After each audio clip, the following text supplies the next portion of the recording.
Assalamualaikum warahmatullahi wabarakatuh. Penelitian dosen pemula tahun 2025 dengan judul Transformasi Sektor Pertanian Aceh untuk meningkatkan ketahanan ekonomi lokal di Aceh dalam kerangka pembangunan berkelanjutan pasca konflik.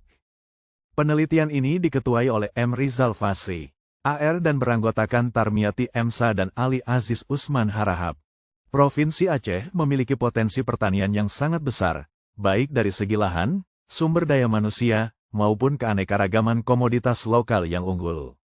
Namun, setelah konflik lama yang melanda wilayah tersebut, produktivitas, distribusi hasil, dan adopsi teknologi semuanya berhenti. Meskipun demikian, sektor ini sangat penting untuk meningkatkan ketahanan ekonomi daerah dan mendorong pembangunan yang inklusif dan berkelanjutan. Untuk mengatasi tantangan ekonomi masyarakat pasca konflik, seperti tingginya angka pengangguran, kemiskinan, dan ketimpangan pembangunan antar wilayah, transformasi sektor pertanian menjadi sangat penting.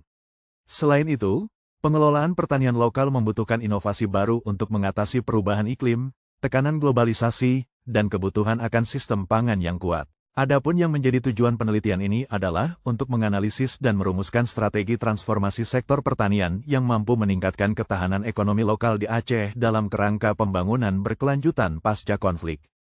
Selanjutnya, metode penelitian menggunakan pendekatan deskriptif kualitatif menggunakan model Sustainable Livelihood Framework, SLF. Penelitian-penelitian sebelumnya belum banyak membahas transformasi sektor pertanian Aceh untuk meningkatkan ketahanan ekonomi lokal di Aceh dalam kerangka pembangunan berkelanjutan pasca konflik dengan menggunakan pendekatan Sustainable Livelihood Framework, SLF. Oleh karena itu, maka dapat disimpulkan bahwa penelitian yang akan dilakukan tergolong masih baru dan belum banyak dilakukan oleh peneliti-peneliti terdahulu.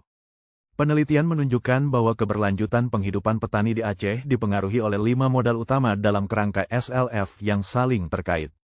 Modal manusia. Petani memiliki pengalaman dan pengetahuan turun-temurun yang kuat, namun penguatannya terhambat oleh keterbatasan pelatihan berkelanjutan, rendahnya keterlibatan perempuan dan generasi muda, serta lemahnya dukungan lembaga formal. Diperlukan sistem pelatihan yang inklusif, terstruktur, dan mendukung generasi petani, karena pelatihan keterampilan dan akses layanan keuangan terbukti meningkatkan kapasitas kewirausahaan petani muda. Modal sosial. Hubungan antar petani relatif kuat, tetapi hubungan vertikal dengan institusi formal masih lemah. Minimnya sinergi antar lembaga dan belum optimalnya peran lembaga adat menghambat efektivitas program dan adopsi teknologi. Penguatan kelembagaan petani dan integrasi aktor lokal formal menjadi kunci peningkatan efisiensi dan inovasi. Modal alam. Modal alam merupakan kekuatan utama pertanian Aceh, namun sangat rentan terhadap perubahan iklim dan degradasi lingkungan. Ketergantungan pada tada hujan dan minimnya infrastruktur mitigasi memperbesar risiko penurunan produktivitas. Adaptasi iklim dan upaya konservasi, termasuk pembangunan embung dan kanal, perlu diharusutamakan dalam kebijakan pertanian. Modal fisik, keterbatasan infrastruktur pertanian, seperti gudang, alat pasca panen, dan akses jalan, menurunkan efisiensi produksi dan meningkatkan kerugian pasca panen. Pemerataan alat, pembangunan fasilitas pasca panen, dan perbaikan infrastruktur transportasi menjadi prioritas utama. Modal finansial. Kondisi finansial petani masih rentan akibat ketergantungan pada hasil panen, praktik ijon, rendahnya literasi keuangan, dan terbatasnya akses ke lembaga keuangan formal. Reformasi akses pembiayaan, penyederhanaan skema kredit, serta edukasi keuangan menjadi langkah penting untuk meningkatkan ketahanan ekonomi petani.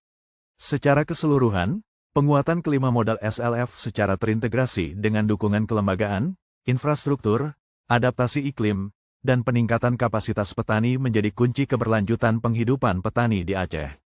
Luaran penelitian ini berupa artikel Jurnal Nasional Sinta 4, yaitu Sintop, Media Kajian Pendidikan, Agama, Sosial dan Budaya, yang dapat diakses melalui laman https://journal.sintop.org/index.php/oj/index. Terima kasih kami ucapkan kepada Kementerian Pendidikan Tinggi, Sains dan Teknologi Republik Indonesia, Kemdikti-Saintek, yang telah memberikan dukungan dana hibah penelitian berdasarkan Surat Keputusan Nomor 0070 C3 AL 04/2025. Wassalamualaikum warahmatullahi wabarakatuh.